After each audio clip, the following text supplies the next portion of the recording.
Breaking news guys, প্রতিদিনের মতো আজকেও আমরা নিয়ম করে কাজে বের হয়েছিলাম, কিন্তু জানি না কেন হঠাৎ করে আজকে আমাদের ছুটি হয়ে গেল। শুনলাম ভুটানের মানুষদের কি যেন একটা পুজো ছিল বা উৎসব ছিল আজ। তো ভাবলাম কাজ যেহেতু হলো না, রুমে বসে থেকে কি লাভ, এই সুন্দর পাহাড়ি আবহাওয়াটা তো মিস করা যায় না। তাই সবাই মিলে রেডি হয়ে বেরিয়ে পড়লাম ঘুরতে। বের হতেই মনটা একদম ভালো হয়ে গেল। চারদিকে এই সুন্দর আর মেঘের খেলা। ভুটানের সৌন্দর্য সত্যিই খুব জাদুকর। দেখো বাস, এখানকার মানুষগুলো যে কত ভালো, কত শান্ত, তা সামনাসামনি না দেখলে বিশ্বাস করা যাবে না। তো বন্ধুরা, আপনারা অনেকে আমার ভিডিওতে কমেন্ট করে জানতে চেয়েছেন যে আমি এখন ভুটানের ঠিক কোন জায়গায় আছি। তো আপনাদের জানিয়ে রাখি, আমি এখন ভুটানের অত্যন্ত সুন্দর আর মনোরম একটি পাহাড়ি শহর যার নাম জাকার। এটি বুংথাং জেলায় অবস্থিত। এখানকার চারপাশে পাহাড়, মেঘ আর ঠান্ডা আবহাওয়া সত্যিই অসাধারণ। ঘুরতে ঘুরতেই হঠাৎ করে খবর পেলাম কাছে একটি মেলা বসছে। ব্যাস আর দেখায় সোজা চলে গেলাম মেলা বাড়িতে। মেলায় ঢুকে তো আমি পুরো অবাক, কত সুন্দর সুন্দর জিনিস এসেছে। মেলাটা দেখে কেন জানে বারবার আমাদের সেই গ্রামের বাড়ির মেলার কথা মনে পড়ে যাচ্ছিল। ঠিক যেমনটাই আমাদের বাড়ির ওদিকে গ্রামের মেলাগুলো হয়, একদম মুঠো গন্ধ আর চেনা আমেজ, মনটা একদম ভরে গেল। দেখো বস, মেলাতে ঢুকতেই গমগমে ভাবটা দেখে মনটা এক নিমিষে ভালো হয়ে গেল। কত রকমের মানুষ এসেছে।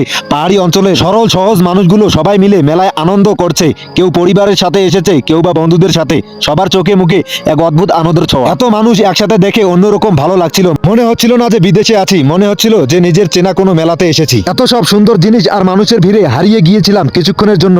ভুলে গিয়েছিলাম আমরা বিদেশের মাটিতে কাজে এসেছি। এই মানুষগুলোর আনন্দ দেখে, এই সুন্দর জিনিসগুলো ঘুরে ঘুরে আমাদের মনের সব ক্লান্তি যেন এক নিমিষে দূর হয়ে গেল। দেখো বস, এখানে কিন্তু প্রচুর ঠান্ডা। তাই মেলা থেকে ঘোরার পাশাপাশি নিজের জন্য কিছু দরকারি জিনিস কিনে নিলাম। তেল, সাবান, ব্রাশ আর এই ঠান্ডার মধ্যে কোল্ড ক্রিম, সব মিলিয়ে আজকের দিনটা কিন্তু হুট করে এত সুন্দর কেটে যাবে ভাবতে পারিনি। প্রচুর এনজয় করলাম সব মিলিয়ে।